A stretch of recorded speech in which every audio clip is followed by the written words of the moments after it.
Every hotel plays a vital role in its community. Like a pioneer tree being the first to colonize barren sands, a hotel's success helps more things succeed and take root around it. Whether a hotel's visitors are there for a meal, a conference, a wedding, a night, a weekend, or more, they create jobs and demand for nearby cafes, bars, restaurants, parking, and public transport. Hotels support local suppliers and make their community accessible and more attractive for tourism and business. While some hotels stand alone, others gain strength working together. Payments expert Eleven gets this and can meet the needs of independent hotels as well as larger, complex pan-European brands. Being part of something bigger, whether it's your immediate community or a franchise, is something we understand well at Eleven, says Sasha Gennard, head of franchise hospitality at Eleven Europe. As the preferred payments partner for Marriott in Europe, we know about the needs of modern hotels, working to brand standards and making the complex simple. We know how to leverage economies of scale to provide the best value, security, and stability for you, with first-rate support for onboarding in more than a dozen European languages. The Sheraton Lake Como is a luxury 4-star hotel with breathtaking views over Lake Como in northern Italy. As a part of the Marriott franchise, the hotel has been an Eleven customer since 2019. Our business is in Italy, yet 90% of our revenue comes from international clients, so we prefer to work with a global brand such as Eleven, says Elena DeSantis, Sheraton Lake Como. The hotel processes more than 10,000 transactions per year, 70% of which are card-based. This percentage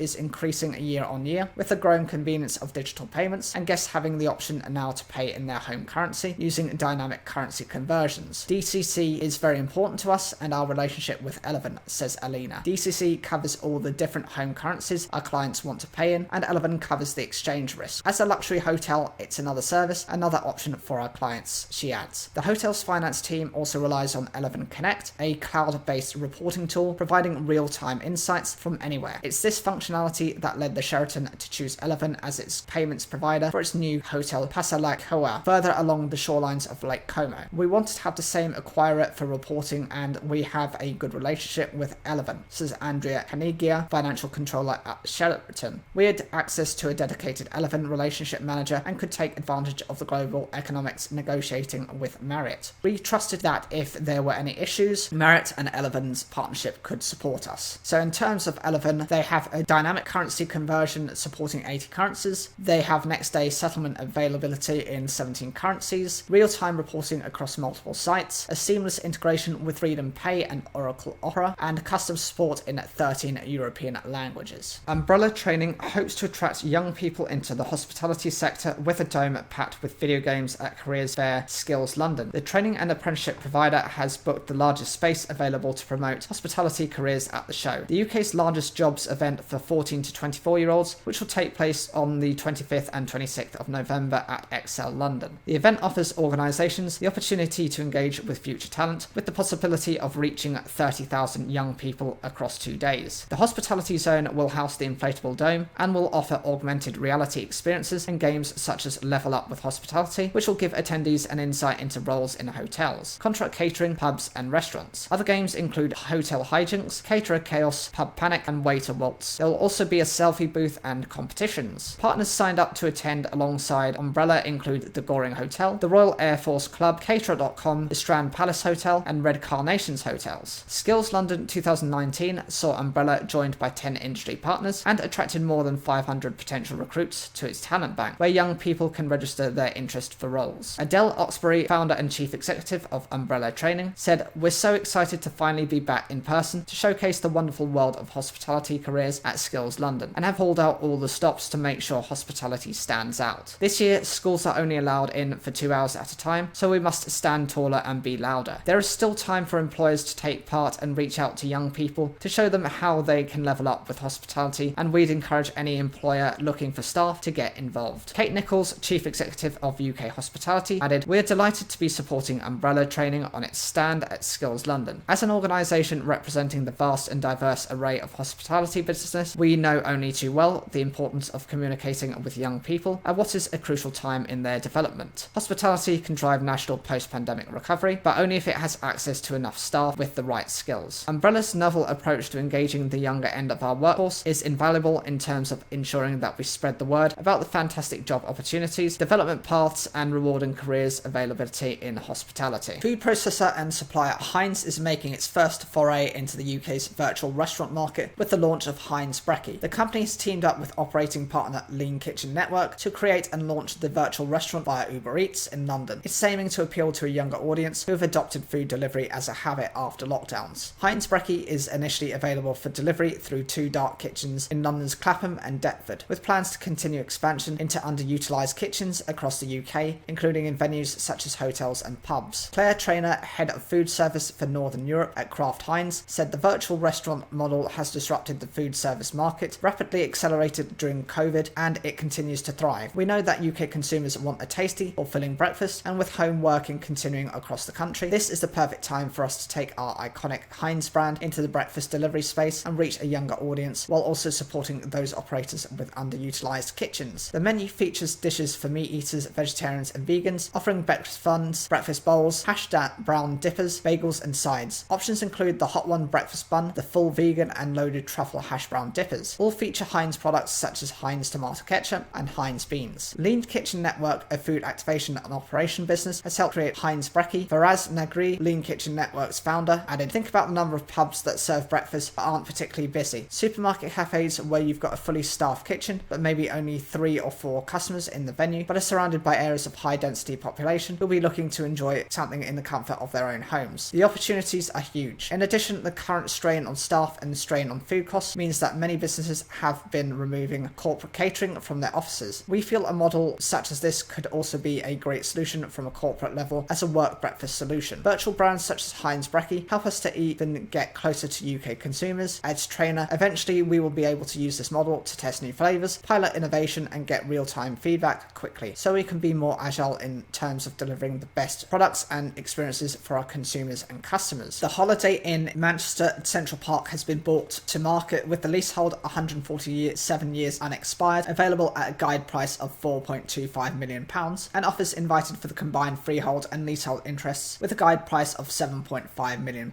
The Purpose Hotel comprises 83 bedrooms, a restaurant and bar area, 6 meeting conference rooms and approved planning permission for an additional 28 bedrooms. The hotel also has parking spaces for 71 vehicles. Ryan Lynn, partner in Knight Frank's hotel agency team, which has been appointed to market the property, said, "We're thrilled to be appointed on the sale of the Holiday Inn Manchester. The sale provides a unique opportunity for an investor to acquire the closest branded hotel to Manchester's sports hotspot and to take advantage of the approved planning permission for an additional 3-storey extension. As the third most popular UK destination after London and Edinburgh by number of overnight stays, Manchester's hotel market is set to return to pre-pandemic trading levels as demand continues to rise throughout the year. The majority of customers have a positive experience with service robots, research from Durham University Business School has revealed. According to the study, guests who interacted with robot waiters felt emotions of joy, love, surprise, interest and excitement. While 60% of customers experienced joy when dealing with customers service robots, 28% also reported feelings of fear. Some 5% of guests felt anger, 4% were neutral and 1% felt sadness. Many customers chose to visit specific hospitality venues because they used robots, the study claimed. However, the researchers also recommended that operators should ensure that the adoption of robots does not lead to a disruption in staff employment numbers. The research was conducted by Dr. Zobin Lin, Professor of Marketing at Durham University Business School, alongside colleagues from Smith School of Business, Queen's University, Audencia Business School and Jimei University. The team took a sample of 9,707 customer reviews from 2 major travel platforms, Ctrip and TripAdvisor, which covered 412 hotels in 8 countries. Lin said, "Service robots have been increasingly adopted in hospitality service settings in recent years, and large hotel chains have gradually adopted their services for housekeeping and butler services, interacting with customers and fulfilling concierge and front desk tasks. Previous opinion has been that customers felt uneasiness and discomfort when being served by robots. However, this research suggests that customers actually, on the whole, have more positive interactions with robots and enjoy the experience of being served by one." In March, Slim Chickens introduced robots at its Guildford site, while Bella Italia trialled the BellaBot robot waiter in its Centre Park's Winfell Forest site to support staff in June. Taiwanese chain Din Tai Fung is set to use robot waiters when its long-awaited restaurant at London's Centre Point development opens on the 22nd of September. Hotel, Restaurant and Catering HRC has unveiled its 2022 seminar programme, with an all-star lineup of hospitality brands and industry leaders taking place on the 21st to the 23rd of March at Excel London. HRC has partnered with XP101 for this year's event to curate the programme of content for the Vision stage, designed Mind by Heart Design, which will be focusing on a range of timely topics and trends affecting hoteliers, publicans, restaurateurs, and professional caterers. After a 2-year period, which has seen significant evolution in the use of hospitality tech, the show's Tech X stage will host sessions examining best practice in implementing new technology and where to make smart investments for hospitality businesses. HRC event manager Rhonda Annelsey explained HRC 2022 is jam-packed with content tackling some of the most important topics, challenges, and opportunities in the world of food service and hospitality. We're thrilled to be working with some fantastic content partners who have brought exciting new insights, speakers, and talking points to this year's seminar program. Day 1 of the show will kick off with the return of the pub on the Vision stage, during which Cam of the British Institute of Innkeeping, Louise McLean of Signature Pubs, and Anthony Pender of Yummy Pubs will be discussing the impact that the past 2 years have had on the pub and bar sector and some of the new opportunities that have emerged since restrictions eased in the UK. One of the biggest challenges to emerge in recent years has been staffing shortages in the hospitality and food service industry, and the 21st of March will see an all-star panel hosted by Kieran Bailey of XP 101 and featuring Chris Gam of Springboard, McCulloch, founder of Hospitality Rising, Abby Dunn of 68 People, and UK Hospitality CEO Kate Nichols take to the stage to discuss the changing approaches needed in recruitment and retention. Dunn commented, "We've seen operators struggling with staff shortages throughout the pandemic at all levels, not just in recruitment but also in retention. Some of the more successful businesses to tackle this have collaborated with marketing teams, made smart use of technology, and have understood that there is a need to invest in people." Day 2 of the show will see HRC's chef ambassador Michelle Rue Jr. take to the stage to discuss shifting kitchen cultures with a panel of UK top chefs, followed by Katie Rose, CFO and COO of Market Halls, and Andy Dyson, Business Development Director, New Concepts at Revolution, revealing how diversifying your offering can grow and protect your business. The third and final day of HRC will be putting people on the agenda with a session from the People Collective featuring John Mason of Sideways, Leanne Tester, Learning and Development Manager at Pizza Pilgrims, Grinds Head of People Priya Parker, and Avi Collins, Head of People at Tapas Revolution. Tech on Toast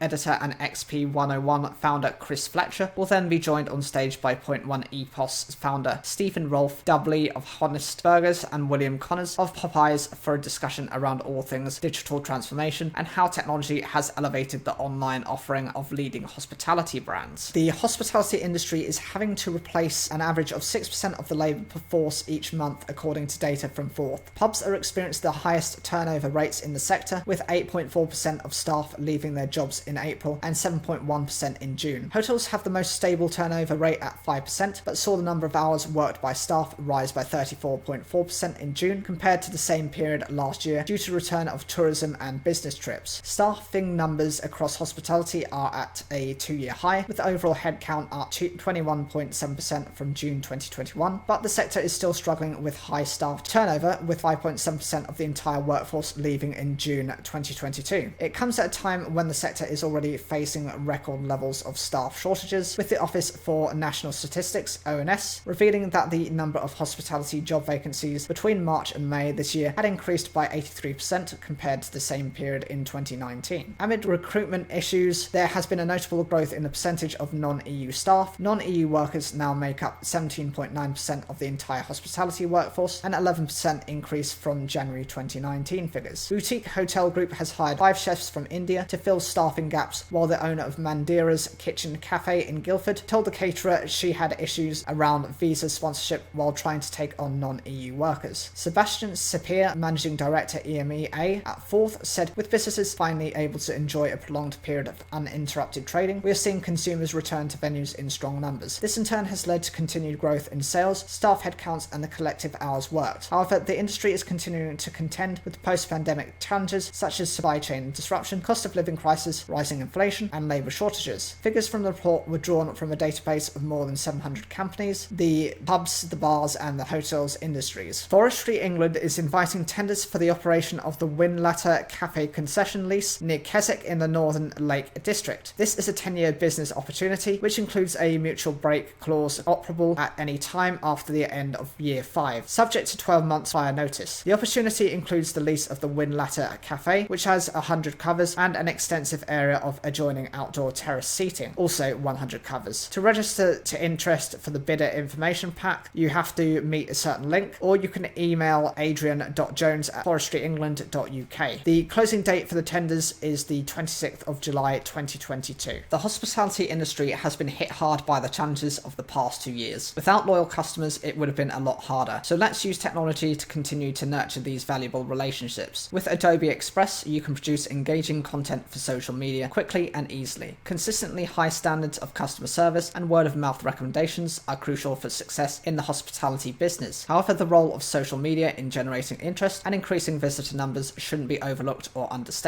A recent GoTech report revealed that nearly half of consumers use social media to find places to eat and drink. Regular posts across your social channels are a great way to stay front of mind with loyal customers and reach people who haven't visited yet. 3 ways to keep your followers hungry for more include feed the feeds. Social feeds move fast, so it's important to keep up with the pace. You don't have to post several times a day or even every day. Just post content often enough to help customers work up an appetite and get them ticking off the days until their next booking. It's also a great way to tempt people looking for a new food fix to try you for the first time. 2. Share fresh, varied content. Hospitality offers you a rich variety of ingredients to work with. Start by blending special offers with adverts for events, mix in a handful of reviews, throw in a menu update or 2, and add a pinch of expert advice on anything from interesting serving suggestions to recipes using leftovers. And 3, create a unique look and feel and stick to it. To be authentic online, you need to treat your social channels as an extension of your brand. Each time you create a post, try and build a consistent narrative that makes you stand out. Is your brand fun, quirky, experimental, or even a bit edgy? Find a style that sums you up and stick to it every time you post.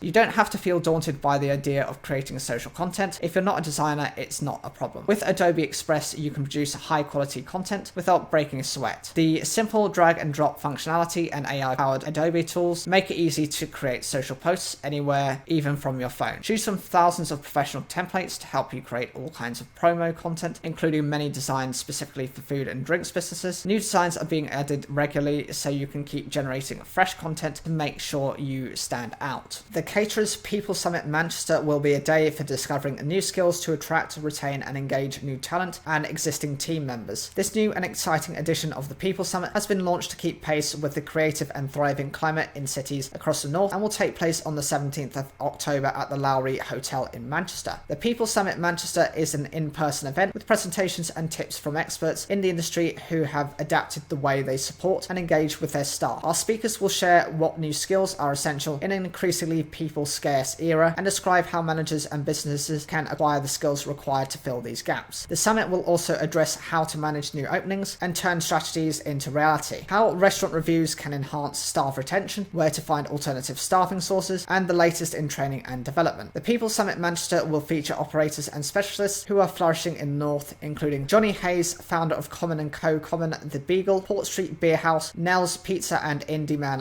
BeerCon, Adrian Ellis, General Manager of the Lowry Hotel, Chair of the Manchester Hotel Association and Chair of UK Hospitality Northern Group, Chef Mary Ellen Matei, Tom Hetherington, Chief Executive of events company Holden Media, Abby Dunn, founder of hospitality recruitment agency 68 People, Neil Morris, Executive Chef Ego Restaurant Group, Winston Zara, Chief Executive at GG Hospitality, which includes Hotel Football, the Stock Exchange Hotel and Cafe Football, and founder and Chief Executive of TROO Hospitality. Our speakers will share how they have changed their processes to ensure that they are attracting the best people and what training systems and methods they use to retain them in healthy and productive environments. The day will end with an informal Q&A with Zara on teamwork and wellness. Ellis said, "We are very proud to be hosting the next People Summit in Manchester in October. Greater Manchester is in a fast-growing city with a vibrant hospitality scene employing more than 80,000 people in the sector. We look forward to hosting this important event and bringing together colleagues from all over the region and the north for some keynote discussions and presentations. I will be joining the panel on sustainability and encouraging the Manchester community to join and participate in this exciting summit." Pete Willis, Commercial Director at Harry, event sponsor, added, "We are delighted to be sponsoring the Caterers inaugural People Summit Manchester. The event encapsulates everything we aim to achieve at Harry, helping hospitality businesses to build, manage and engage their teams. We look forward to seeing everyone there. This is a must-attend event for hospitality HR professionals and any leader who wants to harness the power power of their people. Topics will include recruiting for a new opening strategy and deployment, restaurants reviews and why they're good for staff attraction, alternative staff sourcing, for example, visas, apprenticeships and charities, keeping it fresh with training and development, a sustainable hospitality future, and teamwork and wellness. One lucky kitchen porter could win a prize package that includes the KP of the Year trophy, a piece of Winter Halter kit worth up to £8,000 for the winning KP's employer, £1,000 cash, and a celebratory meal with friends and family in a casual dining restaurant of the KP's choice. With entries closing on the 29th of July, the competition organised by the caterer in partnership with warewash specialist Winter Halter, the KP of the Year competition has attracted many hundreds of entries over the last 9 years and now has just 1 week left for the unsung heroes of your kitchens to be nominated. Stephen Kinkhead, managing director of Winter Halter UK, said, "We could never have imagined how strong this competition would become when we first came up with the idea 9 years ago. Given the current staffing climate, it has never been more important to acknowledge our KPs." Lisa Jenkins, managing editor of The Caterer and chair of judges, added, "This year the judges will be looking for KPs who stand out from the crowd, allowing us to create a top 10 of super KPs, which will whittle down to one standout star. This KP will make life easier for everyone, is someone who has the team at their heart and can inspire the whole brigade. It's a massive prize for the individual and the kitchen, and it would be wonderful to see more females in the mix." The judges look for kitchen porters who demonstrate that they are going above and beyond their day job, with good integration within the front and of house and kitchen teams, and evidence of going the extra mile. Every kitchen porter put forward will receive a KP of the Year bespoke Oliver Hardy apron from Winter Halter UK, and 3 highly commended KPs will also receive a cash prize. Operators should focus on premium drinks and making customers feel special to attract post-COVID trade, says soft drinks firm Britvic. The combination of missed occasions with friends and family during lockdowns and concern about the rising cost of living means consumers are planning to eat and drink out less often, but we're looking for memorable experiences when they do, said Katie Watts, head of channel development for food service and license at Britvic. Watts was speaking at the launch of the company's Soft Drinks Review 2022, which uses CGA data to spotlight the trend toward premiumization in the food service sector. Frequency of soft drinks purchase dropped by 15.7% in 2021 compared to a year earlier, but average spend per trip rose by 10.5%. In the licensed sector, soft drinks grew in value and volume, up by 60% in value and 53.8% in volume in 2021 compared to the year before. However, soft drink volumes in the sector were still 300 millilitres lower than in 2019, the last full year before the pandemic. Watts also has spotlighted the continued growth of cocktails, which now account for around 10% of all drink sales in venues which sell them, the popularity of which serves such as the Porn Star Martini and Mojito is now outpacing that of the simple gin and tonic, despite the gin boom of the past decade. This is more evidence of consumers looking to make going out an occasion more special, she said. As going out becomes less frequent, the opportunity for mainstream operators comes through the continued growth of delivery, said Watts. Food service has become a part of people's everyday lives as more options and delivery services have emerged, making it more accessible and permissible for people to order in the brands they'd buy from when out of home. The fact that soft drinks are only ordered as part of a restaurant delivery on 1 in 5 occasions means there is more room for growth within the format, especially when it comes to meal deals. This represents a big opportunity for added soft drink sales. Sheep farmers from across Wales have been contributing to a pioneering industry project designed to ensure the highest quality and consistency of the country's best known food product, TGI Welsh Lamb. The Welsh Lamb Meat Quality Project, funded by the Welsh Government and the EU and led by Hibu Sig Simu, Meat Promotion Wales HCC, is studying the on-farm and processing factors which influence the eating quality of meat. Alongside public taste panels and laboratory work, a key element has been engaging with farmers to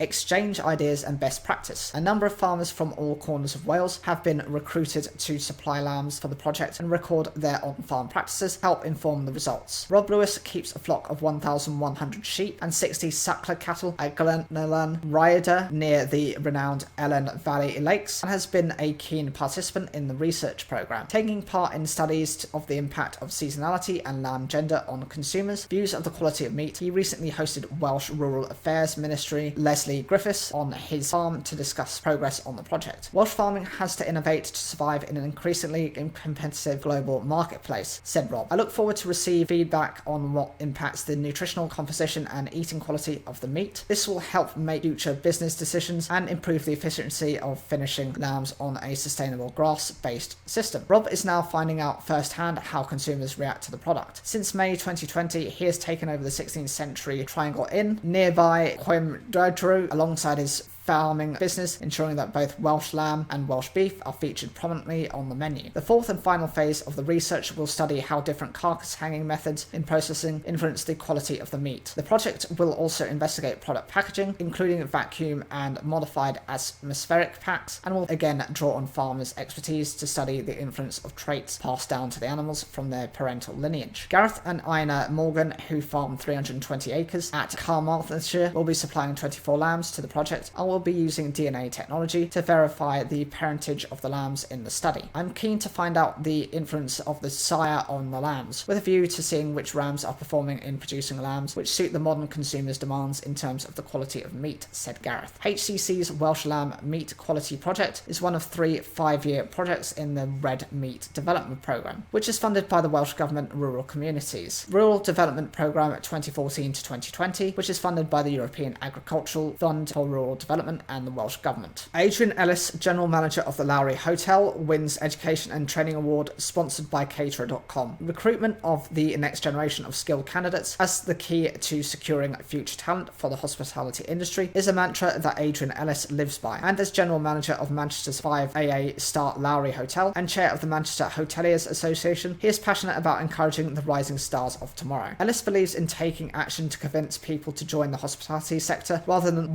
waiting for them to discover the industry. He walks the talk too, setting up initiatives that include outreach work at secondary schools, colleges and universities in Greater Manchester. His achievement extends from the continued development of Manchester's Metropolitan University's mentorship programme, which partners 17 graduates with 17 hotels in the city, to driving an opportunity for 60 Manchester college students to undertake a 45-day work placement in 12 hotels. He is also behind another programme partnering 20 hotels with 20 schools to provide awareness about the opportunities available within the hospitality industry. It offers students regular events such as hotel tours, mocktail making and bed making competitions. Following the success of this initiative, Ellis has been encouraged to engage with representatives from hotel associations in Bristol, Liverpool and Tyneside, who are all now interested in running similar programs locally. Ellis is also responsible for the management of online bi-monthly forums with a panel of industry professionals, supported by the Institute of Hospitality, called Keep the Faith Hospitality. The forums look to enthuse students about industry opportunities and inform them of the challenges operators are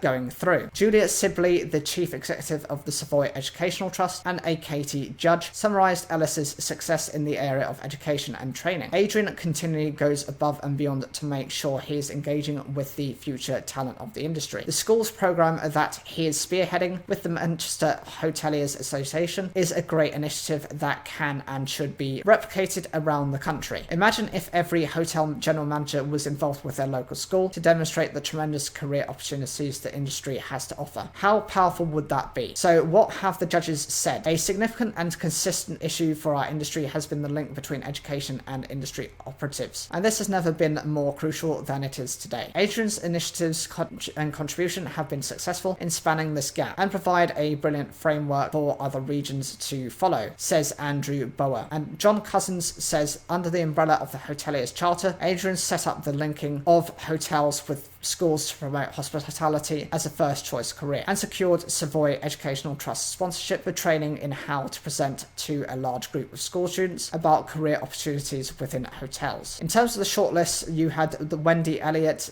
of the Elia UK, the winner Adrian Ellis, the Lowry Hotels in Salford, and Andy Mackenzie in the exclusive collection. The judges were Beth Aarons, HR Director of the Dorchester, Andrew Bower, Principal Edge Hotel School, Murray Chapman, Director of MCGB, David Cochran, Chief Executive of HIT Scotland, John Cousins, the Food and Beverage Training Company, David Fawcett, Chair International Hospitality Council, David Fawcett Associates, David McCown, Head of Training and Quality, University of Sheffield, Julia Sibley, Chief Executive of the Savoy Educational Trust, and Cyrus Tadewala, Chef and Restaurateur of Cafe Spice Namaste. A new tender opportunity in the Lake District with Theatre by the Lake has opened up. Theatre in the Lake is inviting expressions of interest from entrepreneurial individuals and organisations with a view to a partnership able to capitalise on the £1 million plus food and drink opportunities within this unique high footfall location, approximately 1 million visitors per month and 120,000 per PA historic theatre visitors and 120,000 per annum historic visitors. Situated on the shores of Derwent Water in the heart of the Lake District, Theatre by the Lake is one of the most beautifully situated theatres in the world, as well as being a creative hub for the communities of Cumbria and beyond. Food and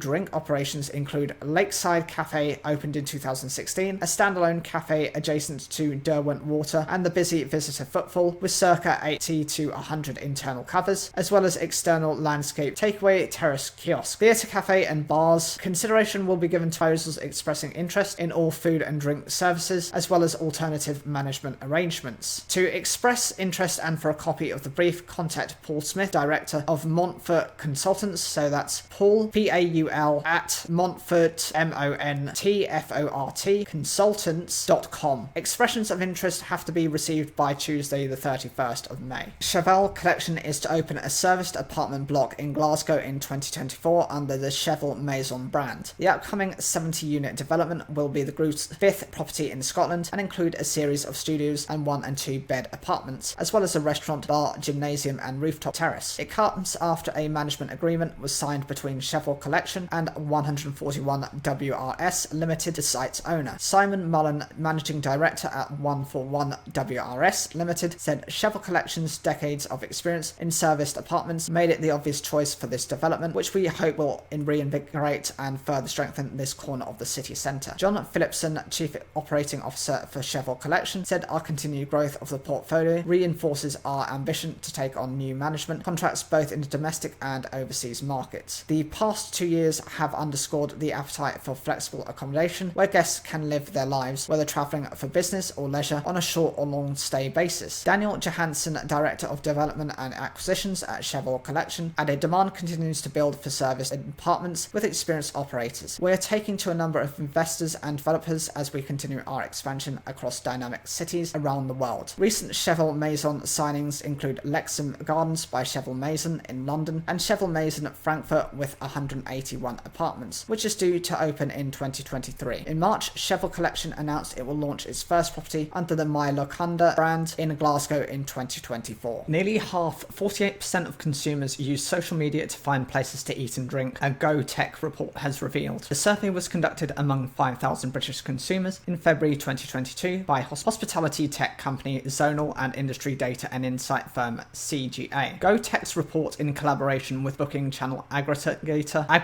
Mozrest, has also shown that 80% of consumers use at least one social media platform, with a third of these, 31%, individuals using Facebook, Twitter and Instagram to book tables or order takeaways. Some 79% of consumers use Google for their dining out decisions, making social media a close competitor. The proportion of social media savvy hospitality venue hunters rose to 53% among 18 to 24-year-olds. By contrast, 75% of over 45s have never used Google to search for restaurants, which highlights a growing discrepancy between age groups. Survey data also suggested that hospitality operators could consider implementing virtual assistants like Alexa and Google Assistant to ease the process of making reservations. Research showed that 50% of UK households now own a virtual assistant, and another third, 30% of consumers, said that reserving a table via this method would be more convenient. GoTech's report pointed out that operators could offer a multiple platform booking service involving phone, website or virtual assistant that caters to the demands of all demographics. Olivia Fitzgerald, Chief Marketing and Sales Officer at Zonal, said booking ahead became a necessity during the pandemic, but even with restrictions lifted, this trend is here to stay. With more people using the likes of Instagram, Facebook, TikTok and Google for recommendations, having a booking system that can be linked to these online platforms is key. Marketers that use this place to effectively communicate with customers will be able to reap the benefits, maximising reservations and keeping customers engaged for the long term. Carl Chessel, Director of Hospitality Operators and Food, EMEA at CGA, added, "It's interesting to see the soaring importance of both visual social media like Instagram and TikTok and virtual assistants, and these are vital places to connect with young adults in particular." Jerome Pernale, founder and CEO of Mozrest, said, "Using online tools to make your venue visible where consumers look for reviews, images and recommendations is absolutely key. The good news is that now technology offers pubs and restaurants the ability to centralize all their online reservations in one place, whatever ever the booking channel. Bespoke Hotels is opening its Hotel Brooklyn brand in Leicester in June, 2 years after launching in Manchester. The 191-room hotel is located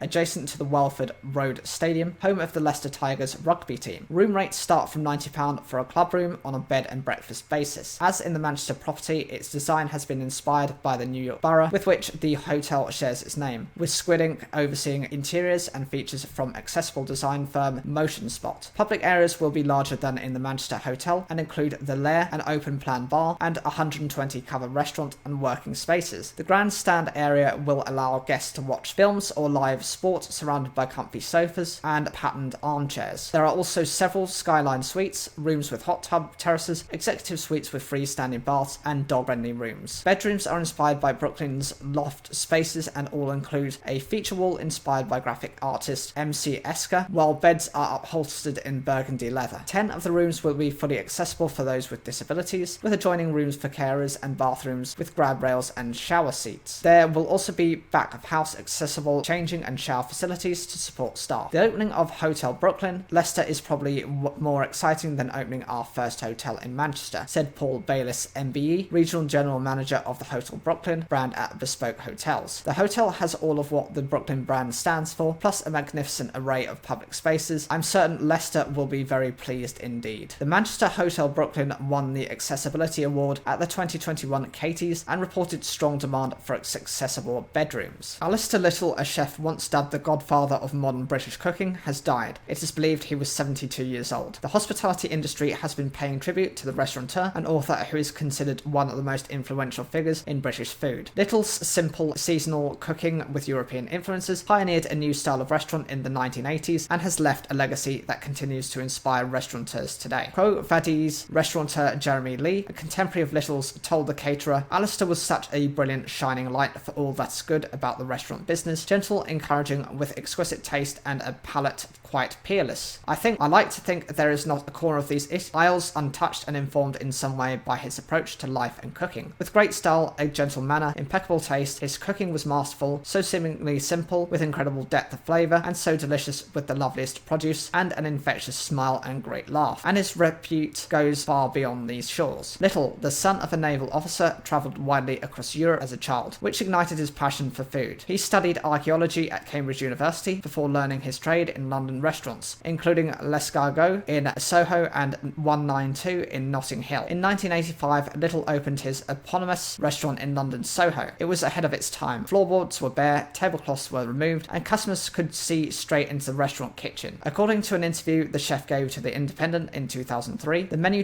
changed twice a day depending on ingredients Little would buy from the shops. The restaurant was named the Times Restaurant of the Year in 1993. In 2012, Faye Maskler, food critic at the Evening Standard for over 40 years, told the caterer of her memory of Little gracing magazine covers in the 1980s following the success of the restaurant. "I remember Alistair Little being on the cover of Elle magazine and thinking how terrific it was to have a chef on the cover of a magazine like that." In 1995, Little opened a second eponymous restaurant off Ladbroke Grove in West London, which the Times critic Jonathan Meades described as feeling altogether right. By 2002, Little had left his original restaurants and started a deli in Notting Hill named Tavola. The chef also published a number of cookbooks, including Keeping It Simple, 1993, Food of the Sun, 1995, Italian Kitchen, 1996, and Soho Cooking, 2000. The Michelin Guide paid tribute to the chef, writing on Twitter, "Alistair Little was a self-taught, intelligent and articulate chef who was ahead of his time. His eponymous Soho restaurant influenced a generation of chefs and restaurateurs, and the British food scene owes him so much. We send our deepest condolences to his family and friends." Chef James Martin called Little one of the true godfathers of British food. He wrote on Twitter, "I had the honour of first meeting Alistair Little at college as a young kid, and later doing stints at the Frith Street, which was a mecca for all foodies at the time. Later on Ready Steady Cook and beyond. The man was a legend in so many eyes and mine, and my thoughts go to his family and friends. Chef, you are and always will be a legend to me and many others. R.I.P." The deadline for the Caterers 2022 Supplier Awards has been extended to 17th of August 2022. Organised in association with Delaware North and the HRC show, the Supplier Awards look to recognise the manufacturers, suppliers and producers of the most crucial, creative and innovative food, drink and equipment products that keep the wheels of hospitality turning. The entries are judged by a panel of industry experts, with successful products receiving exposure to an extensive audience of potential customers. Lisa Jenkins, managing editor of The Caterer, said the Supplier awards give us a platform to recognise the research and development, the investment and sheer determination that is involved in the creation and launch of thousands of products into hospitality every year. The winners will attend an awards lunch scheduled for December at the London Stadium at the Queen Elizabeth Olympic Park in London in association with Delaware North. The three-course lunch created by Gary Fowkes, executive head chef of the London Stadium, will allow finalists, judges and guests the opportunity to enjoy Delaware North's premium hospitality experiences. The pre-Christmas event for suppliers and manufacturers will give them an opportunity to get together and celebrate their success. Doug Tetley, managing director at Delaware North, said Delaware North is proud to sponsor the Supplier Awards for the third time. The 2019 awards ceremony at the London Stadium saw an impressive array of suppliers from across the industry vying for the coveted awards. Innovative products deliver commercial success. Supporting quality and innovation and hospitality is an important part of Delaware North's commitment to reimagining tomorrow. As hospitality partners for the UK's most high-profile stadia, we are always reviewing our products and services to ensure the very highest quality experience for our guests. Rhonda Annelsey, event manager for HRC at Montgomery Events, added, at Hotel, Restaurant and Catering HRC, we believe in acknowledging those who are truly innovative and continually push the boundaries to progress our incredible industry. We are proud to once again partner with a caterer on this year's Supplier Awards and aim to ensure the entire industry is aware of all the fantastic new products available in the market. Speaking about winning one of the caterer's Supplier Awards in 2021, Mike Lewis, managing marketing manager of Cofresco Food Service, said to be recognised by a leading hospitality publication such as the caterer means a great deal. Cofresco Food Service is deeply committed to developing and investing in more sustainable solutions for the sector and supporting chefs and operators in their sustainability journeys. TEF FlexiSil Lid by Rapmaster awarded Light Equipment Product of the Year and be given a platform to showcase our latest products launch as well as talk about our wider company's 100% circular mission. It's been fantastic. The cafe in the stables is located at Highlands Estate. They're looking for support for a provider to operate it. The cafe compromises indoor and outdoor seating areas, a servery and large kitchen. To the rear of the premises is a dog-friendly area with a dedicated kiosk. The cafe is part of the stables complex located at the heart of the estate. The stables include the Highlands Estate Artist Studios, which are home to a rich, diverse and vibrant community of creatives. It is also home to the Friends of Highlands House Bookshop. The event program at Highlands Estate is thriving and includes events that take place with the stables courtyard. This includes monthly open estate Sundays when all the artist studios are open and there is live music to enjoy. We have developed a cultural strategy which includes plans to make the stables into a hub for art, design and culture. The cafe is an integral anchor point and we are looking for a cafe operator who is on board with our vision. They must be prepared to play an integral part in this journey and be part of the creative community. To apply, they need to have been made available by the interest of Sunday the 3rd of July 2022. As part of its virtual summer food festival, Breaks has launched a series of videos aimed at providing a chef's eye view of practical support and kitchen inspiration, helping operators tap into the latest trends and time-saving ideas. The In the Kitchen podcast style series launches with a look at how some favourite multi-application ingredients can help save labour and time, as well as creating a variety of on-trend dishes. The labour-saving episode of In the Kitchen will be followed by a look at the post-COVID trend towards nostalgia and comfort food, from familiar flavours with a cheeky twist to inspiration from around the globe. This edition will focus on what's trending and show some fantastic menu ideas to help. Other programmes in the series include Mediterranean Stretch, which offers ideas to capitalise on consumer interest in food from the Mediterranean region, with growing interest in the Middle East, Turkey and North Africa joining long-time favourites like Italy, Spain and Greece. This will be followed by Easy Experimentation, looking at consumers' insatiable appetite for the latest flavours and how simple twists on traditional dishes can add excitement to any menu. The programme culminates in the hot topic of sustainable flavours, helping operators understand the sustainability trend and share practical solutions. Mark Irish, head development chef at Breaks, said, "We wanted to create a series of videos that are presented by our chefs who have the greatest understanding of the unique pressures of today's kitchens. By showcasing dishes inspired by the latest food trends, we have created a wide variety of recipe ideas that are simple in their execution but look and taste fantastic. We are facing a perfect storm of labour shortages and increasing inflation caused by global events which are having a huge impact on the ability of chefs to run efficient kitchens. Our video series takes the findings of some of the research and insight that exists and turns that into practical chef-led ideas and recipes." The first episode is available now with regular updates over the course of the Breaks Virtual Summer Food Festival, which runs until the end of July. As well as the chef videos, the Breaks Virtual Summer Food Festival will feature a range of new content available to show visitors. The Kingfisher Riverside Pub and Rooms, Bedford, is to reopen on the 6th of August, following an extensive refurbishment after a flooding incident in December 2020. The 49-bedroom venue and 4-star pub, originally known as the Barnes Hotel, will also offer a new menu with focus on local produce, such as fruit and vegetables from A Fruits of Bedford and meat from Woburn County Foods. On the drinks menu, wines will come from Warden Abbey Vineyard and guest ales from across the country. The venue's 13th century barn has been relaunched as the Teeth Barn and continues to welcome guests for weddings and other events. Andrew Mackenzie, managing director of the Kingfisher, said the Kingfisher is the result of a complete transformation of our building, and we hope it will become the place to be on the Bedford dining scene. A bold and creative redesign coupled with local sourcing, imaginative food and drinks served by a great team of happy, smiling people will be a great draw for guests both old and new. The Kingfisher is privately owned by Sir Peter Michael and family and is part of the Vineyard Group. Molly's Motel and Diner wins Best Use of Technology Award, sponsored by 10 Kites. Molly's, with sites in Oxfordshire, Bristol and Manchester, boasts interiors designed by Soho House and a brand ethos that style and comfort can be affordable. It has harnessed technology to offer an effortless digital-led experience that retains the warmth and engagement of traditional hospitality. With its tech partners, Molly's has created a pioneering integrated ecosystem that is guest-focused, data-driven and operationally seamless while being commercially affordable as it scales its business. A guest's main interface is the Molly's app, which delivers a raft of benefits including online check-in, a digital room key, TV control, pre-bookable electric vehicle charging bays, and a 24-hour online chat. The app will also allow guests' phones to automatically pair with the TV, casting their personal Netflix or Spotify account directly to the screen and syncing with the super-fast complimentary Wi-Fi. The benefits have not gone unnoticed by guests, and a review in the Times said, bonus points for hotel tech. That means you receive an alert as soon as your room is ready. No waiting around until 3 p.m. What a good idea. When planning the project, Molly's aimed to create a technology ecosystem that was customer-centric, easy to train staff on, and operationally seamless, as well as powerful, data-orientated, resilient, and affordable as the business scaled. The company worked with multiple technology partners, but all systems, including kitchen management, point of sale, HR, finance, and a central transactions engine, are fully integrated. In terms of measurable successes, the solution has shortened the lead time to deploy new properties, driven a 40% operating cost reduction in technology, and increased guest satisfaction by reducing waiting times for check-in. It has also seen a 120% increase in the brand's booking conversion rate, increasing average spend and turnaround time for diners, as well as saving more than 5 hours a week for the customer service team. Technology has not yet been harnessed to remove human interaction, but in a bid to create a seamless experience while freeing the team up to focus on guests. With the industry's current staffing difficulties, this investment has been particularly pertinent, shielding the business from pressures while freeing team members to be more proactive in the delivery of great hospitality experiences. And the journey is not over. Darren Sweetland, Molly's managing director, said, as our brand and footprint continues to grow, we will continue to innovate and invest in optimal technology to create the perfect guest experience. So what did the judges say? Very sound application of a system uniquely applied for the benefit of customers and for building staff self-esteem, says Stephen A. Minali. And Jane Pendlebury says, the clever integration of various different technology solutions is impressive. Molly's did an amazing job of seeking expert advice and support to help pull together various pieces of software to create an enviable, all-encompassing solution.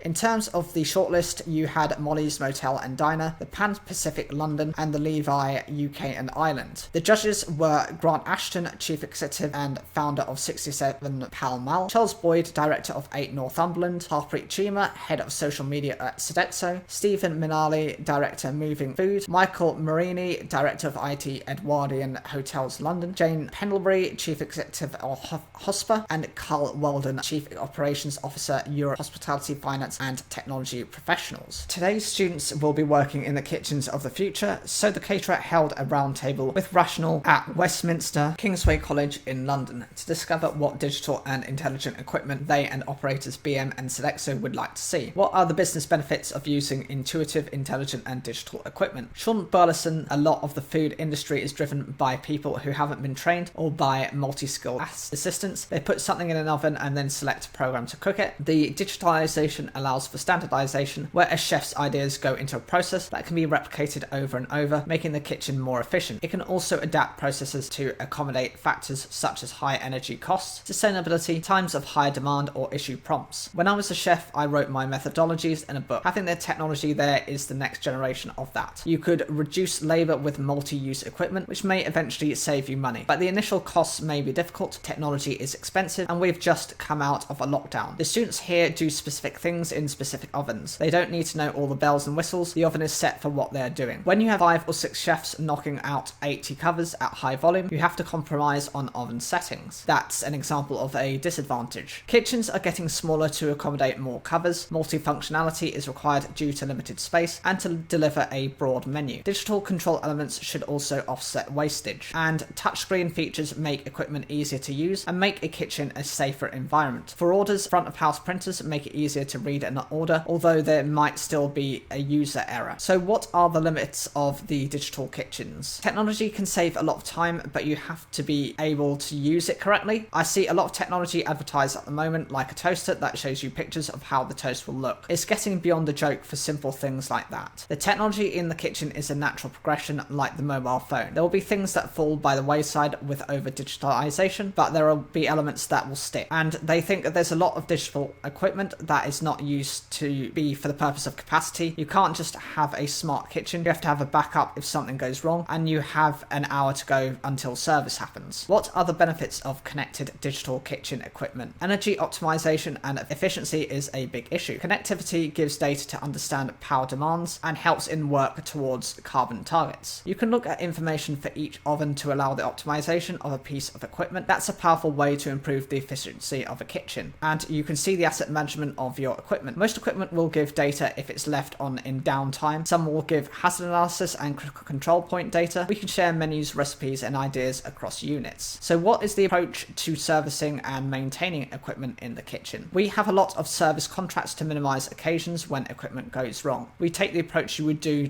for a car. Different factors cause problems with equipment, such as surges of power, but often it is misuse. Staff leave the ovens on and burn seals out, or people are heavy-handed or drop things. There is poor cleaning, which is a significant issue, maybe through lack of staff training. You need to treat equipment like it's your own. In a chain I worked in at the past, we put stickers on the equipment with its price, such as £20,000 for an oven, so that people knew the worth of the equipment they were working on. As students, we have 7 to 10 KitchenAids in the pastry kitchen, and they are worth £500 to £1,000 each. Some of us realise you need to respect your equipment and wipe it down afterwards, but others don't. The college had a budget for equipment, but not for servicing and maintenance in the past. This year we are trying to fit in a 3-year servicing plan. I think this is an issue across the industry. You might be using kit that has not been well maintained, and asset management and preventative maintenance will give a return on your investment. A lot of customers value the self-cleaning feature on our Pro and Classic iCombi ranges. Self-cleaning was not a part of the Classic range originally, but people were asking for it. It's a big benefit to put your equipment on and at the end of the shift and have it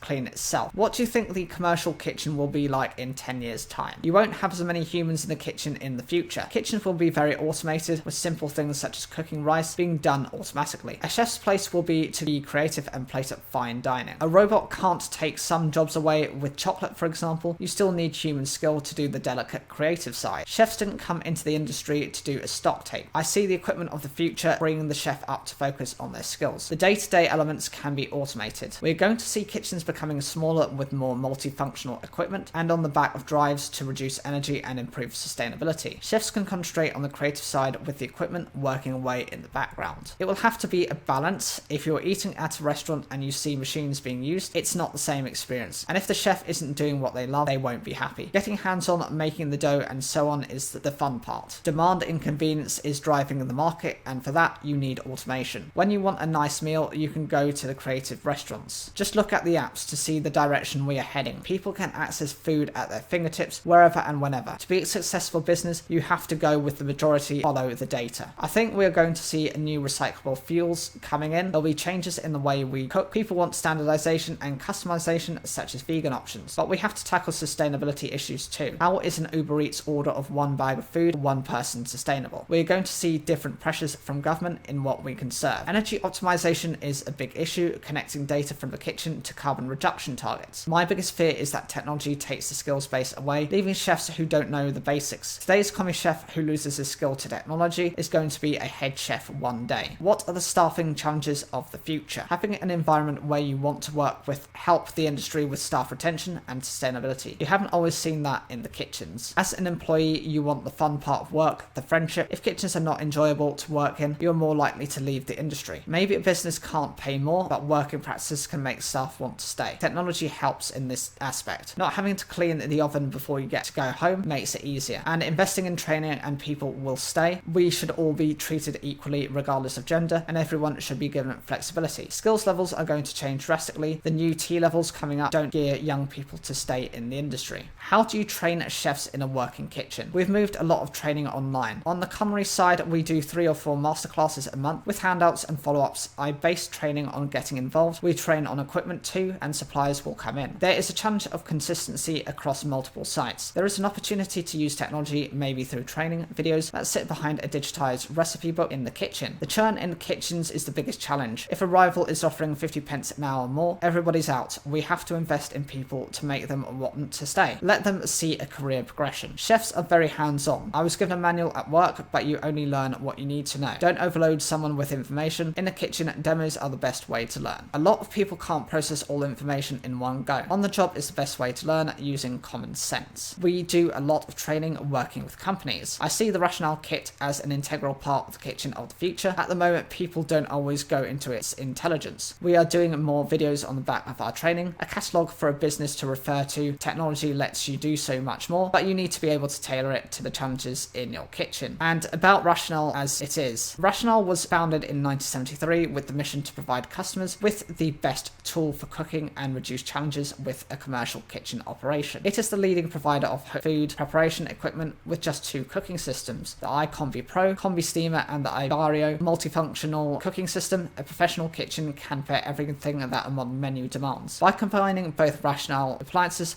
95% of all conventional cooking appliances can be achieved, at the same time achieving space savings of up to 40%. Rational's connected cooking technology connects the cooking systems to the internet, giving chefs the ability to monitor and control their Rational remotely. They can change recipe programs, monitor cooking processes, and download free software. Rational is supported by a national network of dealers and accredited service partners that deliver the highest possible standards of service. The organisers of Commercial Kitchen have announced the lineup of leading chefs to its 2022 keynote program. These include Tom Akins, Anna Howe, Romy Gill, Ruth Hansom, Cherish Finden, James Golding, and the return of Cyrus Todewala. The 2-day trade show returns to Excel London on the 14th and 15th of September. Additionally, over 70 leading chefs and industry experts will be talking to the Commercial Kitchen keynote stages for exclusive interviews, live talks, and panel discussions. The star-studded lineup also includes Alice Bauer, head of food at the Liberation Group, Tom Elliott, founder of Pizza Pilgrim, Hamish Stoddart, MD and founder of Peach Pubs, and Nick Vadis, culinary director at Compass Group UK and Ireland. Commercial Kitchen will also feature a central exhibition with over 100 brands, with the show nearly sold out. Brands to join the 2022 lineup include Inomac, Weredsty, InStock Group, Forest UK, Advency UK, Bagel Professional, UK, RSS, Hereford, and Nationwide Ventilation. They join returning big industry names including Unox UK, Mako UK, True Refrigeration, Majestic Food Service Solutions, Synergy Grill, Rex Matins, Quintex, Carpigiani, Filter Environmental, Regale, Microwave Ovens, Well Built, MKN, and Gamble. Commenting on the importance of the event for the sector, Cyrus Todewala said, "Visiting such a show is extremely important for operators because it helps professionals keep abreast of changes and advances in technology and new equipment on the market. I'm excited to see product development, and Commercial Kitchen is in the show to find it all under one roof." Lee Kelly, hotel manager of London's Berkeley Hotel, is to join the Dorchester Collection's 45 Park Lane as general manager on the 1st of August. He will replace John Scanlon, who has moved to California to take up the role of general manager at the Dorchester Collection's Beverly Hills Hotel. Scanlon held the position of general manager of the 5 Red AA star 45-bedroom 45 Park Lane for 7 years. Prior to joining the Berkeley Hotel 2 years ago, Kelly was general manager at the Monkey Island Estate in Bray, Berkshire. After studying for a degree in hotel and catering management at the University of Surrey, Kelly undertook a number of food and beverage positions with Four Seasons hotels in Singapore, Costa Rica and Miami before taking on the role of Director of Food and Beverage at the Savoy in London. Kelly said he was looking forward to leading 45 Park Lane into its next chapter, where truly memorable experiences are created and where traditions are reinvented in a socially vibrant setting. Christopher Chowdhury, Chief Executive of the Dorchester Collection, added Lee is joining 45 Park Lane at an exciting time of the hotel's evolution since its opening in 2011. His skills in exceptional guest experience, service delivery and product and people development will help enhance further the reputation of the hotel and its popular cut restaurant in the Mayfair community and much further afield. In his new role, Kelly will also be responsible for overseeing the 18 Mayfair Park residences. Russell Platt is to return to London's Savoy Hotel to take up the position of hotel manager later this year. He will rejoin the team in September from a role at the Dorchester, where he is currently executive assistant manager in charge of the rooms division. It comes after the Savoy's former executive assistant manager, including food and beverage, Jan-Pierre Leved, moved to take up a hotel manager role at the Fairmont Century Plaza Hotel in Los Angeles in May, although Platt's role is not a direct replacement. Platt was part of the team which opened the Savoy in 2010 after a 3-year renovation program when he worked as breakfast manager of the River Restaurant and Thames Foyer. He has since had roles at several top London hotels, including director of events and groups at Claridge's and director of food and beverages at the Dorchester. Platt said there is something really rather special about the Savoy that draws you back. Having seen a part of the reopening team in 2010, I feel so proud and honoured to be returning as hotel manager. Leading the operations team of this unique property is such an exciting opportunity. Platt was born and raised in Durban, South Africa, and his family moved to Victoria in British Columbia, Canada when he was a teenager. He has long-standing ties to Fairmont Hotels and Restaurants and Resorts, which manages the Savoy, and worked at 3 different North American Fairmont properties while studying hospitality management. Frank Arnold, managing director and regional vice president of the Savoy, said the breadth and depth of Russell's experience are going to add huge value to our operations at the Savoy. He's really colleague-focused with a truly impressive track record of building engaged and high-performing teams. We are delighted to be welcoming him back. The Oxford Masonic Hall, an exclusive use of professional industry and kitchen premises, is seeking a catering partner. The Oxford Masonic Hall is home to 20-plus Masonic lodges representing the local base of an organisation which donated in excess of £50 million to charitable causes in 2020, alongside 18 million plus hours of volunteering time. Our new premises have been extremely extensively renovated and include a large, fully equipped professional-grade industrial kitchen. Specification is available upon request. Under usual circumstances, it would be expected that 2,000 meals per year would be required for Masonic purposes, and we are actively looking to dine private hire business as well. We would be particularly keen to speak to interested parties who would wish to make use of our extensive catering facilities for their other commercial purposes and are looking to strike a flexible deal based on this provision. Whilst we believe flexibility is key and are willing to negotiate most aspects of any relationship, we will consider the following to be base level requirements. The supplier needs to be responsible for provision of meals and catering services. The supplier needs to be present a selection of menus from time to time. The supplier is to offer a fixed price menu irrespective of the number of diners at any given meeting. Minimums to be agreed. The supplier needs to be responsible for the purchase and supply of all food, ingredients, catering materials and consumables, and the supplier needs to be providing waiting staff and be responsible for setup and takedown of dining rooms. We'd be delighted to hear from interested parties, arrangements, a visit to site, and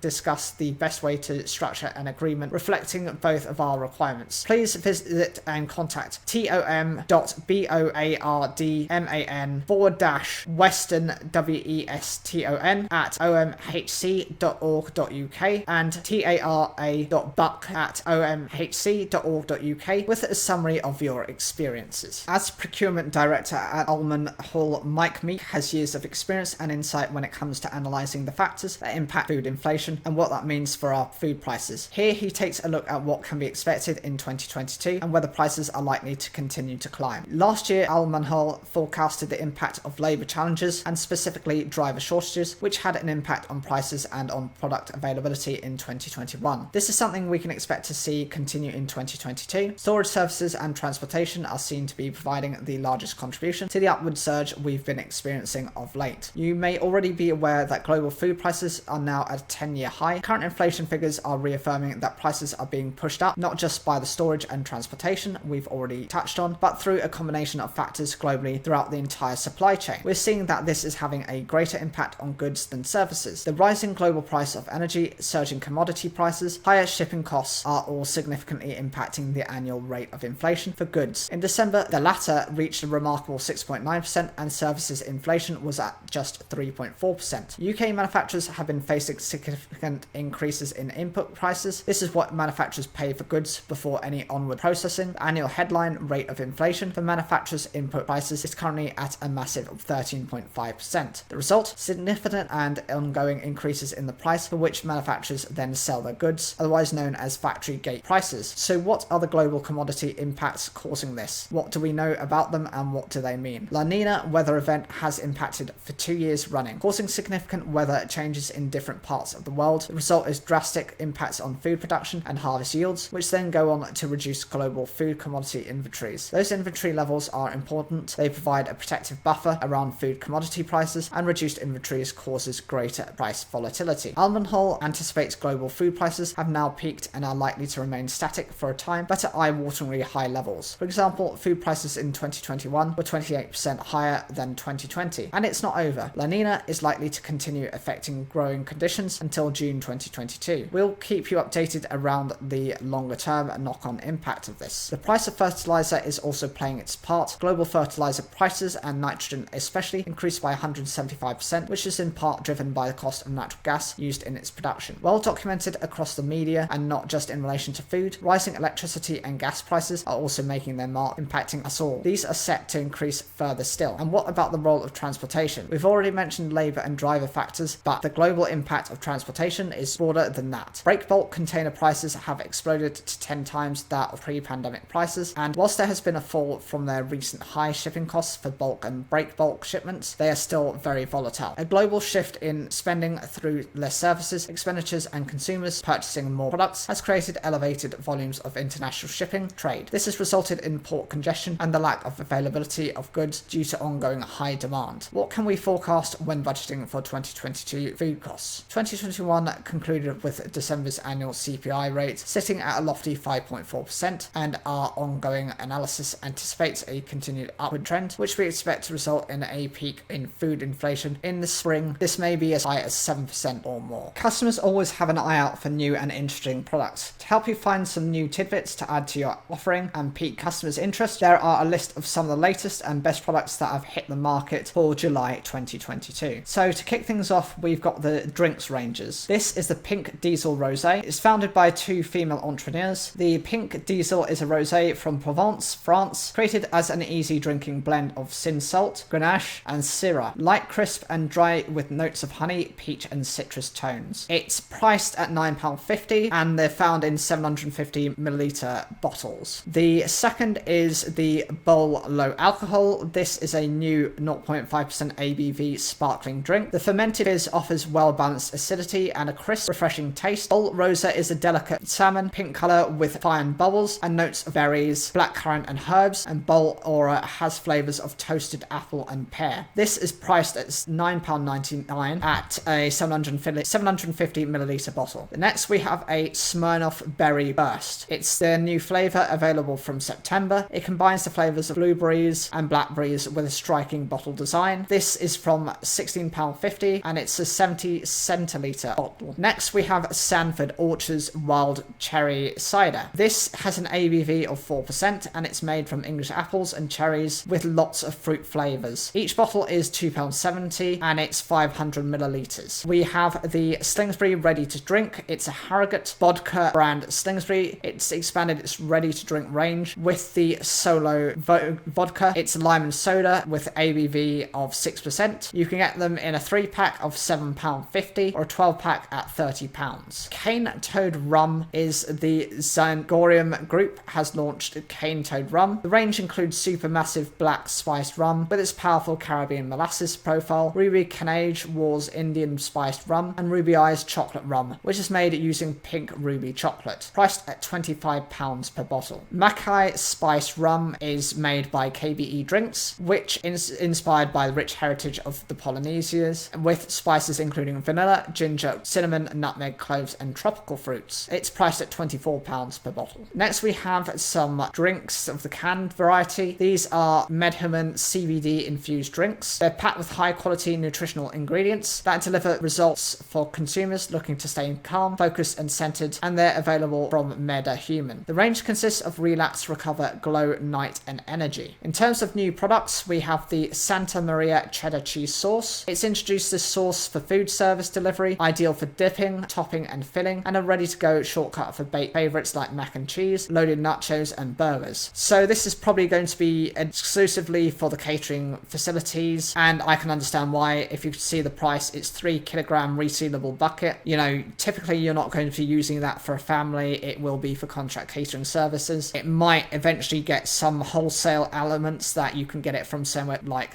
Macro or Costco, and it's priced at £12.68. Just Desserts Yorkshire have introduced their gluten-free range. It's to complement its selection of handcrafted cake and desserts, and it offers a cherry and almond cake, which is both gluten and dairy-free, a raspberry and white chocolate cake, which is gluten-free, a blondie tray bake, and a salted caramel millionaire shortbread type of cake. These are priced at £18.80 per cake, which estimates between 12 and 14 slices per portion. The Ferrari hot sauce has brought its truffle and extra hot sauces to the UK. Produced and bottled by a family-owned facility in the town of Lancherano, just outside of Parma, Italy, the hot sauces are low in calorie, they're gluten-free, vegan and low in sodium, estimated at 40 milligrams per 5 millilitres. Price for 6 are 5 fluid ounce bottles, extra hot at £11.70, and the truffle is £20.40. The Cater Bake Lebanese flatbreads are introduced by Central Foods. These are specific in a selection of flavours and sizes, also known as kaboos, the Arabic word for bread. The flatbreads come in beetroot, carrot, spinach and plain variants, and they're priced at 18 pence each. The Bridor mini filled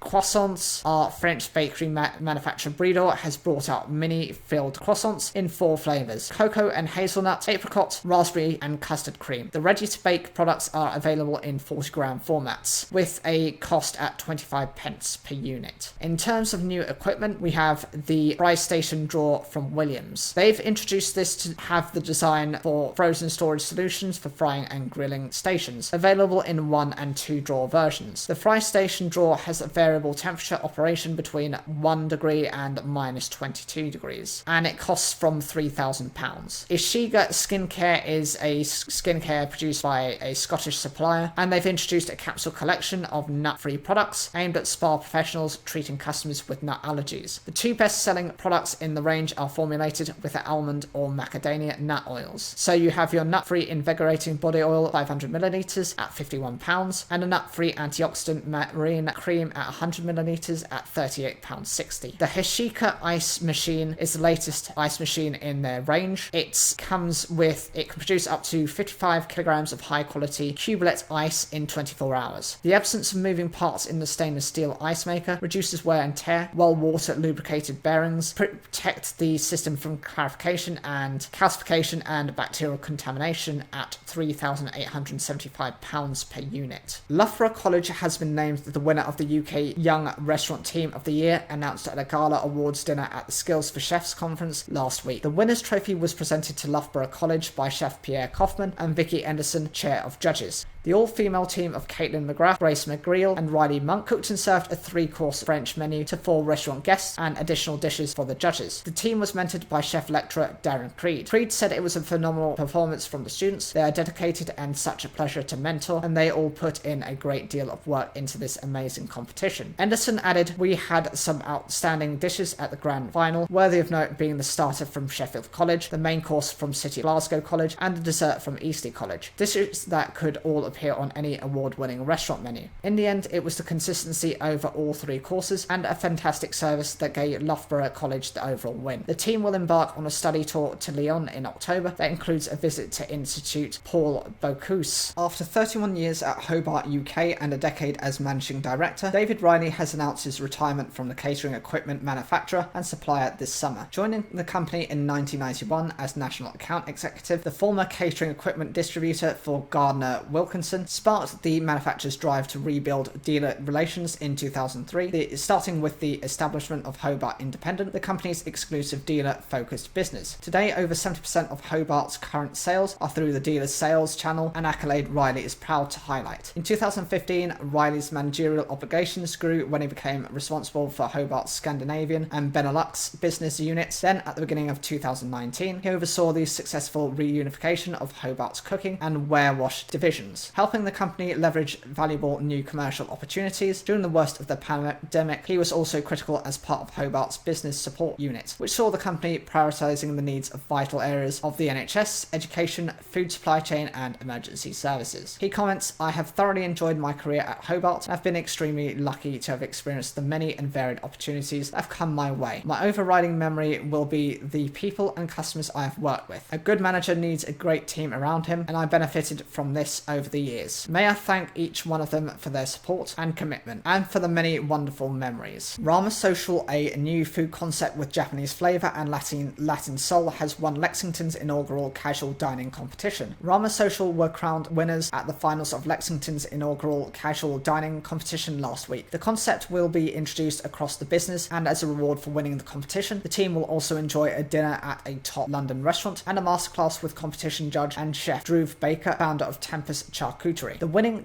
concept is based on Nikki food, and the winning team experimented with different cooking techniques, from Japanese cooking to hibachi grilling on flavoured wood, marinating and preserving South American ingredients. The team further developed the Nikki style of food by introducing flavours from Brazil and Mexico and applying them not just to savoury dishes, but also to cocktails and desserts. Matt Wood, managing director of Lexington, said, "This competition highlights the passion and creativity that exists across our business. Not only was it impressive that 27 teams participated in the competition, but it was extremely exciting to witness such levels of innovation and talent. It was thrilling to experience such a delicious range of food options and know that Lexington's teams had created these amazing concepts." Baker added, "What an honour to be asked to be a judge for a truly spectacular event." The Lexington Casual Dining Competition was a showcase of the width and breadth of the immense talent that Lexington Catering has. Stunning food, beautifully conceived and perfected executed. I was blown away by the sheer brilliance of it all. Such passionate people exhibiting immense talent. It was a treat to witness. Neil Ranking, chef and restaurateur and fellow judge, commented, "Everyone's brilliant, but the worthy winners fed me one of the best tacos I've eaten, and I've eaten a few." The other 5 finalists created diverse concepts ranging from modern British small plates and vegan junk food to Hawaiian poke bowls, Lebanese street food and Hungarian desserts with a British twist. The team event competition is open to all sites across Lexington's business and industry business, with 10 teams chosen to showcase their concepts to the judges. 6 finalists were chosen to attend the final at OKN1, collaborative kitchen and dining space at New City College, Hackney, and home of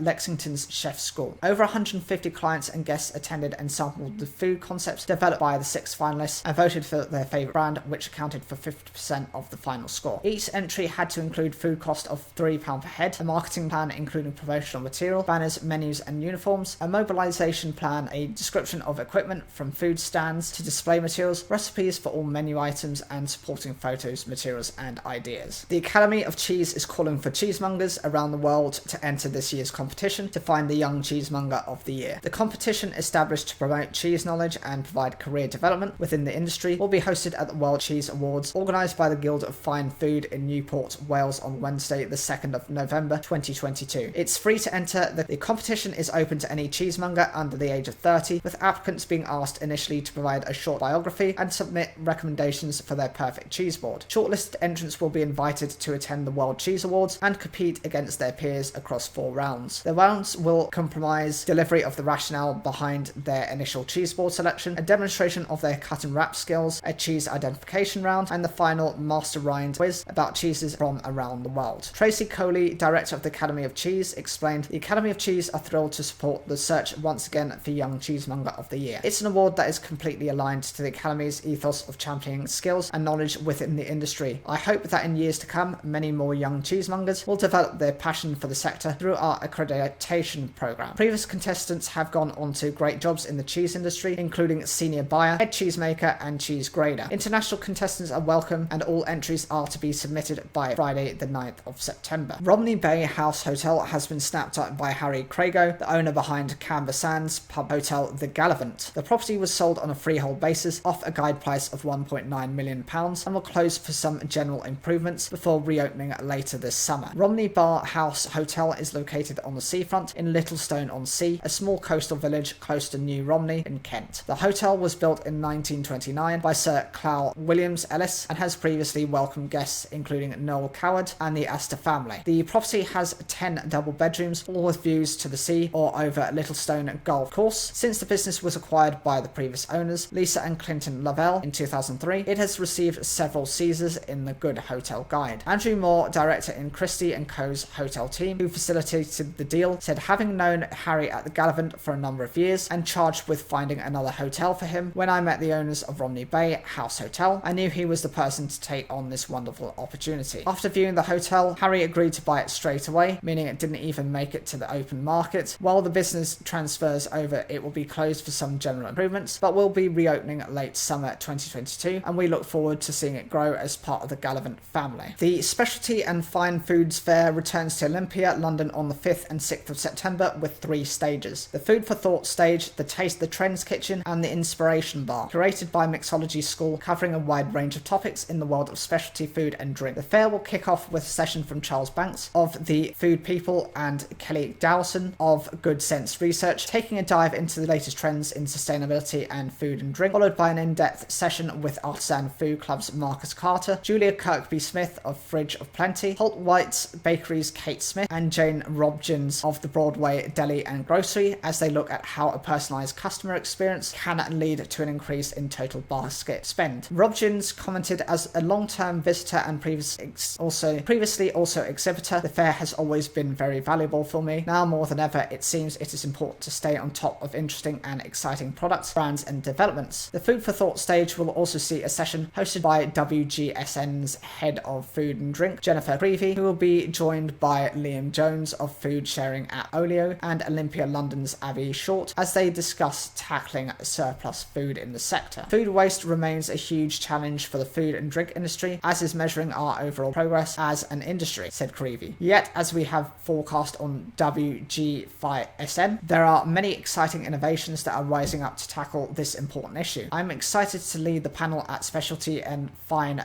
Food Fair to discuss innovations around food waste and share best practice with our audience. In addition to further sessions on growing a business amidst the cost of living crisis, recruitment and retention, some fantastic food failures and what we can learn from them, and turning the hybrid business model dream into reality, the Food for Thought stage will also be host the Specialty and Fine Food Fair Awards from 5 p.m. on Tuesday the 5th of September. Newly launched food and drink brands will also be highlighted as part of Pitch Live, sponsored by a Virgin startup, which will give 3 exhibiting suppliers the chance to pitch their products to a panel of industry experts. The Taste the Trends kitchen will see consultant and chef Steve Walpole exploring various trends in food and drink and working with partners including the Guild of Fine Food and the World Charcuterie Awards. Across the 2 days of the event, Walpole will be exploring the healthy food movement, the influences of Japanese and Korean food and drink on Western cuisine, plant-based foods, and what it means to be producing ethical products. Walpole added, I can't wait to be back at Specialty and Fine Food Fair, cooking up a storm with some amazing guest speakers. The Inspiration Bar at the heart of the show's drinks cabinet section partners with Mixology School to share best practices and insights into the world of alcoholic and no and low alcohol drink products.